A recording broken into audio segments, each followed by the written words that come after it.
हिमाचल प्रदेश में कांग्रेस पार्टी को जनादेश मिला, सरकार बनी और उस वक्त भी मुख्यमंत्री ने एक बार नहीं अनेक बार इस बात का जिक्र किया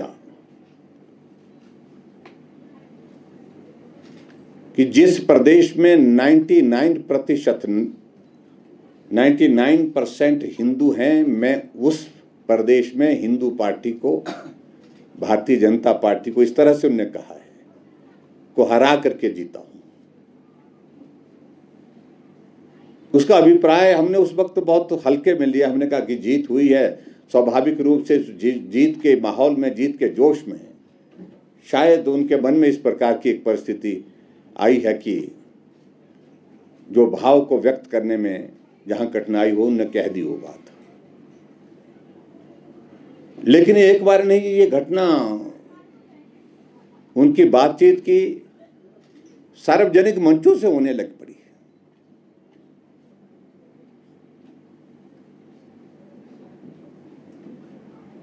और ये क्रम रुका नहीं, आगे बढ़ करके जब कर्नाटक के चुनाव थे तो कर्नाटक के चुनाव में भी हिमाचल प्रदेश के माननीय मुख्यमंत्री बेंगलोर गए थे और बेंगलोर में भी अपनी पत्रकार वार्ता में इस बात को ही प्रमुखता से उनने वहां पर बोला और जाहिर किया। और मुख्यमंत्री को उस पक्ष को भी स्पष्ट करना चाहिए आखिर वो कहना क्या चाह रहे हैं। मित्रों, ये घटना घटित होती है चंबा में।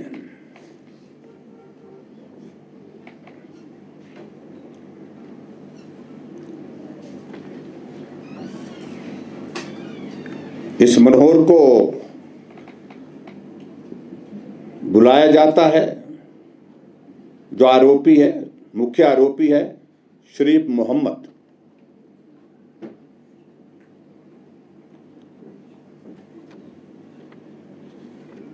और इसमें यह कहा जा रहा है, खैर वो आगे जांच का विषय है, उन सारी चीजों को लेकर के मुझे बहुत ज्यादा कहना नहीं अभी। और इस आरोपी के बारे में यह भी कहा गया है कि जब नोटबंदी का दौर था तो इसने लगभग 95 लाख रुपए की पैसे जो है वो बैंक में एक्सचेंज करवाए थे, ऑफिस जो ट्रांजैक्शन है। और मैं समझता हूं ये सामान्य परिस्थिति नहीं है, ये एक बहुत बड़ा अमाउंट है। वो भी जांच का विषय है। इस पर मुझे लगता है कि और ज्यादा गहराई से जांच करने की आवश्यकता है।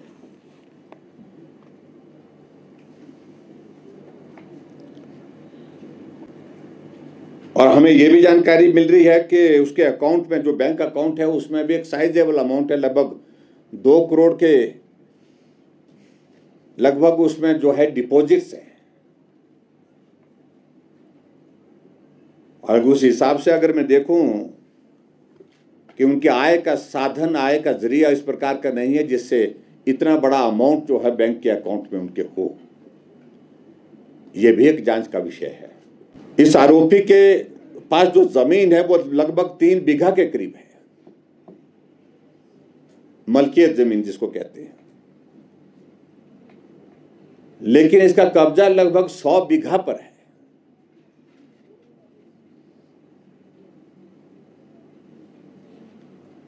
जहां किसी को ना आने देता है न रहने देता है। सरकारी जमीन है।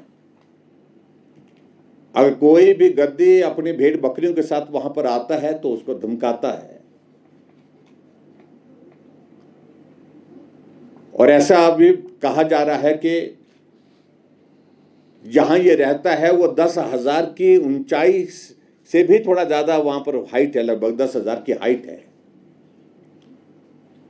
6 फुट बर्फ, 5 फुट बर्फ, 4 फुट सामान्य रूप से वहां पर गिरती है, लेकिन उसके बावजूद भी ये वहीं पर ही रहता है। यह भी एक सामान्य परिस्थिति नहीं है। और जो महत्वपूर्ण चीज इस बात को लेकर के जो मैं जरूर कहना चाहूंगा कि 98 में जब शत्रुंडी हत्याकांड हुआ था, जब आतंकी जम्मू कश्मीर की सीमा से होकर के हिमाचल की सीमा में प्रवेश कर गए थे और उसमें 35 लोगों की हत्या कर दी थी उन्हें। और 35 लोगों की हत्या के साथ साथ में 7 लोगों को वो जिंदा अपने साथ लेकर के गए थे, जो अभी तक भी नहीं मिल पाए।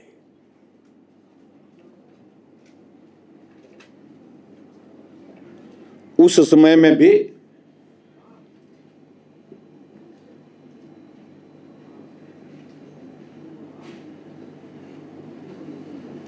जब जांच की प्रोसेस चली थी तो उस वक्त भी इस आरोपी को उस जांच में शामिल किया गया था। उसको उसकी भी उस वक्त भी उसको बुलाया गया था, जांच के लिए बुलाया गया था।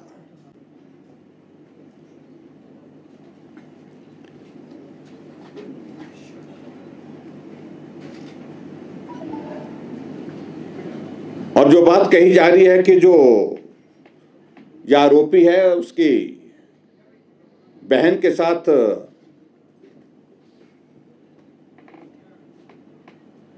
मनोहर का मिलना जुलना था, हमारा यह मानना है कि अगर मिलना जुलना होता तो सामान्य रूप से भी उस बात को लेकर के कहा जा सकता था, बात की जा सकती थी। ये हत्या करने के पीछे और हत्या करने के बाद इस प्रकार के शरीर के 8 टुकड़े करके बोरी में बंद करके उसको दफन कर देना, दफनाने का प्रयास करना, सबूतों को नष्ट करना, ये एक बहुत बड़ा जो है एक इस प्रकार का मामला दिखता है जिसकी बहुत गंभीरता से जांच होनी चाहिए। और इसकी गतिविधियों के बारे में अब धीरे धीरे लोगों ने बोलना शुरू किया। अभी पहले नहीं बोलते क्योंकि प्रभावशाली व्यक्ति कहा जा रहा कि ये प्रभावशाली व्यक्ति अपने समुदाय में वहां पर है, इसलिए समुदाय के लोग भी नहीं बोलते इसके बारे में, दूसरे लोग भी नहीं बोलते।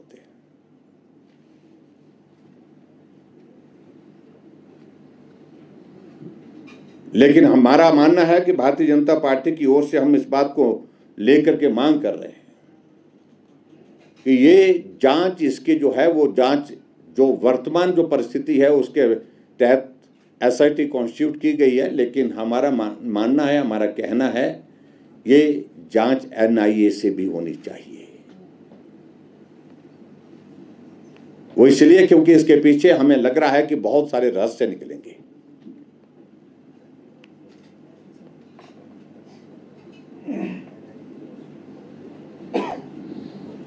और संदिग्ध रूप से बहुत सारे लोगों का मिलना, बहुत सारे लोगों का इनके पास रहना, उठना बैठना, संदिग्ध परिस्थितियों में अब सब लोग इस बात की चर्चा कर रहे हैं।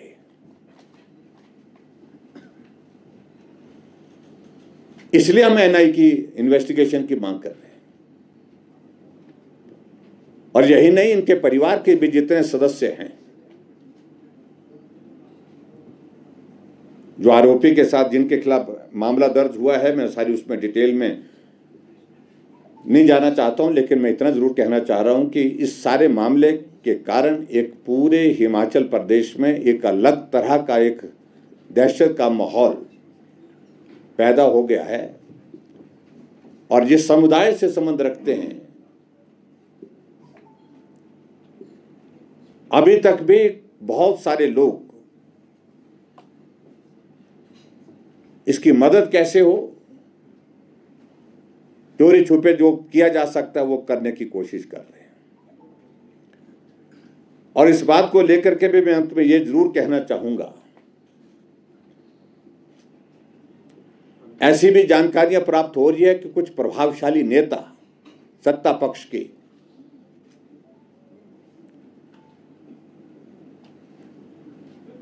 इस सारे मामले में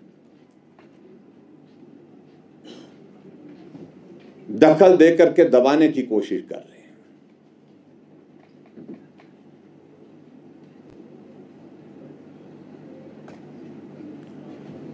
और इसको एक अलग सा एक स्वरूप देने की कोशिश कर रहे हैं कि एक निजी मामला था दो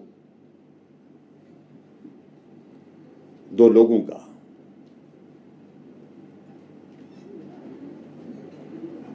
और मेरा यह मानना कि इसको इस प्रकार का मामला ना माना जाए, ये निजी मामला बिल्कुल भी निश्चित रूप से नहीं लगता है। और इस षड्यंत्र के पीछे जो भी लोग हैं, जो भी प्रभावशाली लोग हैं, वो भी बेनकाब होने चाहिए। और जो मुजरिम है इसके खिलाफ सख्त से सख्त कार्रवाई होनी चाहिए। और जो भारतीय जनता पार्टी की ओर से हमारी मांग है कि NIA के माध्यम से, नेशनल इन्वेस्टिगेटिंग एजेंसी के माध्यम से इसकी जो जांच हो। और मुझे लगता है कि निश्चित रूप से इस व्यक्ति के तार बहुत जगह जुड़े हुए होंगे और बहुत सारी देशद्रोही गतिविधियों में भी इसकी संलिप्तता ऐसे में हो सकती है। इस बात से भी इनकार नहीं किया जा सकता।